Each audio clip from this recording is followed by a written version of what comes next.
यहाँ पर ग्रामीणों का धरना लगातार जारी है। कुछ दिन पहले और हम यहाँ पर आए थे और दिखाए थे कि एक ग्रामीण अपनी नौकरी की मांग को लेकर पहुँचा था, उसका भी शायद आज तक कोई निराकरण नहीं हो पाया है। गांव वाले अपनी मांगों को लेकर यहाँ पर पहुँचे हैं। कोई पिंटू सिंह नाम का कोई ठेकेदार है जो तालाब के सौंदर्यीकरण का ठेका लिया था, अब सुनने में आ रहा है कि काम नहीं करूँगा ऐसा लिख कर दिया है। लेकिन वह जो आरोप लगा रहा है कि किसी अधिकारी या किसी जनप्रतिनिधि के द्वारा 10% कमीशन की मांग की जा रही है। इस मामले में ना तो जिंदल प्रबंधन कुछ बोलने को तैयार है, ना ही कोई जनप्रतिनिधि, ना ही कोई ग्रामीण। हम जानते हैं जिंदल प्रबंधन से कि आखिर ये पूरा मामला क्या है। ये शुक्ला जी शायद यहाँ पर लाइजनिंग अधिकारी हैं, सर कुछ बताएंगे? उन लोग का बात हो रहा है, समझौता हो जाएगा। बहुत देर से आप यहाँ पे बैठे थे गेट के पास, तो कुछ तो कहेंगे कि आखिर मामला क्या है और क्या पूरा मामला क्या है? ये 4 मांगे बता दो। एक 4 मांगे रखे थे लोग पार्षद जी ने, है ना। इसमें मांगे थे कि तालाब को जो पुराना ठेकेदार दिया है उसको निरस्त कर दिया जाए। दूसरी मांग थी कि और दूसरे ठेकेदार को दिया जाए। दूसरी मांग थी कि यहाँ गांव के तालाब के पास पुलिया टूटा हुआ है उसको बना दिया जाए, ठीक है। तीसरी मांग थी कि गोरखा में बोरवेल खोदा जाए। चौथी मांग थी कि बंगला डिपा सराईपाली में पानी टंकी बनाया जाए, ठीक है। पांचवी मांग थी वेलकम गेट। कंपनी ने सारी मांगे एक्सेप्ट की है और टाइम पे कर दिया है। या वही स्थल है जहाँ पर हम खड़े हैं, जहाँ पे लगभग 1 महीना 15 दिन पहले भी धरना दिया गया था कुछ मांग को लेके। क्या मामला था वो दूसरा मैटर था। यही ग्रामीण बैठे थे धरने पे? नहीं, वो दूसरा मैटर था। उस समय का इशू था, ये पुल का इशू था उस समय, ये वाला इशू नहीं था। अच्छा, नौकरी की मांग को लेकर लगातार यहाँ पे विरोध हो रहा है। सीमेंट प्लांट में कुछ 15 दिन पहले, लगभग 5 दिन पहले कुत्ता भी छोड़ दिया गया था किसी के ऊपर। नौकरी के नो कमेंट, उसके लिए नौकरी नहीं देंगे? नहीं, उसके लिए मैं कोई कमेंट नहीं कर रहा हूँ। तो आप चूंकि लाइजनिंग अधिकारी यहाँ पे बहुत देर से खड़े तैनात हैं, सीनियर है हमारे, तो कुछ मैं जो आज की बातें थी उसके बारे में बताया मैं सुबह से। अच्छा, कोई कमीशन की बात आ रही है जो कोई आरोप लगा रहे हैं ठेकेदार? मैं नहीं जानता उसके बारे में। नहीं तो आप उसके बारे में कुछ सुने हैं? नहीं, मैं नहीं जानता हूँ, ना सुना हूँ। पिंटू सिंह को जानते हैं? कौन? पिंटू सिंह कॉन्ट्रैक्टर है। क्या किस चीज का ठेका लिए थे और कहाँ पे लिए थे?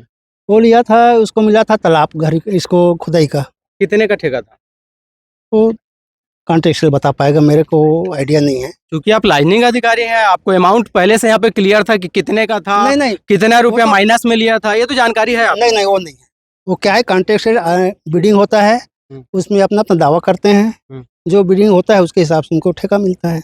ये बड़ी आश्चर्य की बात है, ठेका किसी ठेकेदार को दिया जाता है, अमाउंट तक आपको पता नहीं रहता, ये दुर्भाग्य की बात है। वो कॉन्ट्रैक्ट से देखता है ना, मैं नहीं देखता उसको। तो आप लाइनिंग किस चीज के लिए? ठेकेदार की तरफ के लिए आए हैं कि ठेकेदार आप काम करवाएंगे, या फिर ठेकेदार को बचाने के लिए आए? नहीं, उससे मेरा कोई कंसर्ट नहीं है। मेरा अपना जो पब्लिक है, अपने जनता है, जो आज की मांगे थे उस संबंध में बात। तो ये शायद लाइजनिंग अधिकारी हैं, इनको इस बात की भी जानकारी नहीं है कि यह ठेका कितने का हुआ था। सुनने में आ रहा है 6 महीना पहले इसका ठेका हो गया था। हम जनप्रतिनिधि से पूछते हैं कि क्या पूरा मामला है, क्या चीज की मांग के लिए आए थे आप लोग? हम लोग तालाब जिंदल से पास करवाया था, तो उसको पिंटू सिंह को ठेका दिए थे। पिंटू सिंह ने आज तक काम चालू नहीं किया। उसको हमने बुलाया तो काम नहीं कर पाऊंगा बोला, तो इसके लिए हम लोग जिंदल के बुलाए हैं कि काम रद्द करो करके और दूसरा टेंडर करो करके। और छोटे छोटे 4 मांगे हैं, जिसमें कि हमारे द्वार गेट है, नाला में पुल है, और एक गोरका में बस्ती में पानी की व्यवस्था नहीं है, उसमें बोर लगाने के लिए। और बंगला डिपा सराईपाली मेरा वार्ड में आता है, उसमें पानी टंकी की सख्त जरूरत है। सभी मांगों को मान लिया गया?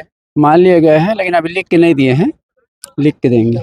काम के पर बात ठेकेदार क्यों मना कर दिया, ऐसा कुछ जानकारी है क्या? पता नहीं अब क्यों मना किया। तो अच्छा, कितने का काम था ये? वो तो उसका रेट 180-90 रुपये था। लेकिन वो लिया था 94-95 रुपये में। उतना में कहाँ काम कर पाएगा? ठेका तो ले लिया था, लेकिन वो काम नहीं कर पाएगा, इसलिए वो अभी मुकर रहा है। अच्छा, उसको 6 महीना घुमा रहा था, उसको पहले बोल देना था कि नहीं कर पाऊंगा करके। तो इस पे जिंदल वाले लोगों को भी संज्ञान लेना चाहिए। हाँ, इसीलिए उनको बुलाए हैं, तो उसको रद्द करें करके बोले हैं लोग। ज्ञापन लिख के दे दिया है कि नहीं कर पाऊंगा करके। ये वही धरना स्थल है जहाँ पे कुछ दिन पहले और धरने में बैठे थे आप लोग? क्या मांग थी उस समय? इस समय इस नाला को बंद कर दिया गया था, छोटा सा पाइप डालकर। इसमें पानी का खिंचाव नहीं हो रहा था, इसीलिए हम लोग धरने में थे। उसको तोड़ निकाल दिया है मिट्टी को। निकाल दिया गया, हाँ। मतलब ग्रामीणों की सब मांगों को पूरा कर लिया गया। हाँ। अच्छा, कुछ दिन पहले यहाँ पे एक ग्रामीण आया था अपनी नौकरी की मांग को लेके, उसके ऊपर कुत्ता छोड़ दिया गया था, आप ही के ग्राम पंचायत का था शायद, नहीं, धनागर का धनागर का था। हाँ। तो क्या ऐसी ज्यादती होनी चाहिए क्या? नहीं होनी चाहिए। उसको सही से बुलाकर व्यवहार करके उसको समझाना था, कुत्ता उत्ता नहीं छोड़ना था मेरे हिसाब से। गलत है। हाँ, गलत है। तो ये अब एक और है, इनका बीच में खेत भी है शायद, और उसका आज तक ना तो मुआवजा मिल सका है, ना ही उस पर किसी प्रकार का ये अपना उपयोग कर पा रहे हैं। नाम बताइएगा। मेरा नाम हलधर पटेल है जी। और जिंदल सीमेंट प्लांट के अंदर में हमारी निजी भूमियां हैं और व्यावसायिक भूमियां हैं।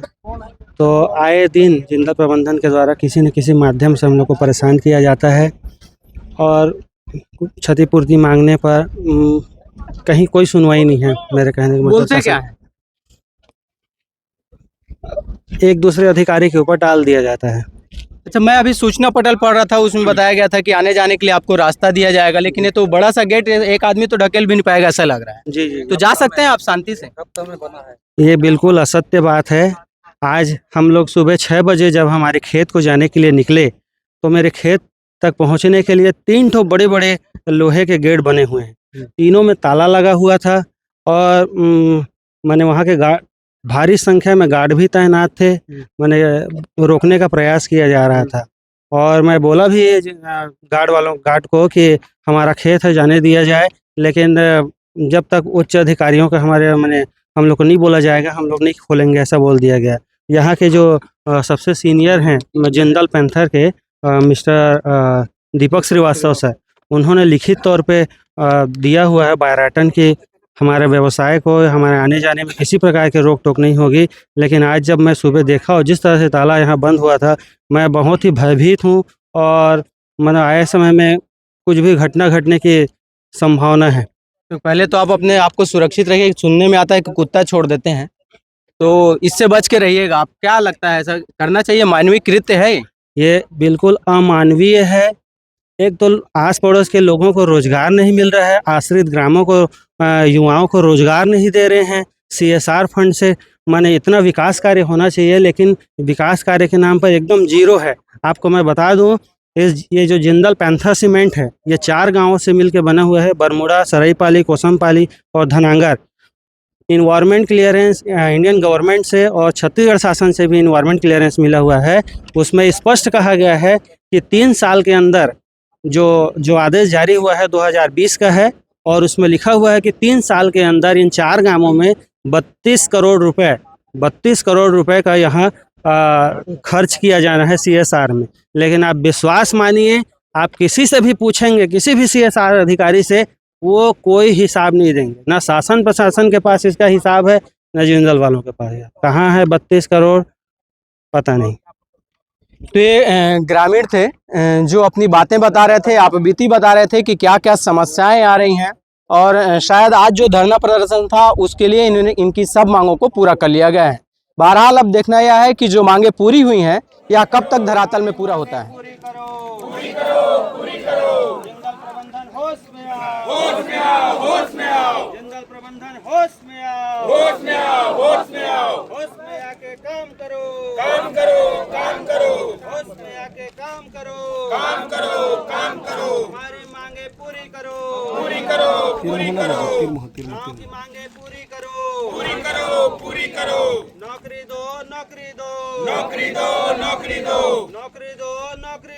नौकरी दो। गाँव में विकास कार्य को पूरा करो। गाँव में विकास कार्यों को पूरा करो। जिंदल प्रबंधन होश में आओ। जिंदल प्रबंधन होश में आओ। CSR प्रबंधन होश में आओ। हमारी मांगे पूरी करो। हमारी मांगे पूरी करो। नाम बताओ। मेरा नाम हरीश कुमार सिदार है। मैं ग्राम जिंदल सरीपाली से बिलोंग करता हूं और यहाँ पर अभी सब युवा उपस्थित हुए हैं जो कि जिंदल प्रबंधन से नौकरी के संबंध में सभी अब यहाँ पर आए हुए हैं। लेकिन हमारा जो ग्राम है जो गोदनामा गांव के अंतर्गत आता है, लेकिन जिंदल प्रबंधन के द्वारा हमारे जो गोदनामा गांव है उनको कुछ मूलभूत आवश्यकताएं भी प्रदान नहीं की जा रही हैं। साथ ही यदि हम सभी युवा मिलाकर यदि जिंदल प्रबंधन के पास जाते हैं तो उनके द्वारा भी आपके परिवार के एक सदस्य को नौकरी दे दिया गया है, तो आप क्या करेंगे?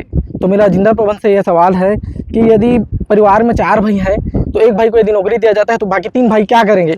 और हम सभी जिंदल प्रबंध से ये मांग करते हैं, हम सभी युवा, कि हमें अपने योग्यता अनुसार दिया जाए और साथ ही हमारे युवा भाई के आगे के भविष्य के बारे में देखते हुए उस पर जिंदल प्रबंधन से मेरा विशेष निवेदन है कि उस पर विशेष ध्यान दिया जाए। धन्यवाद।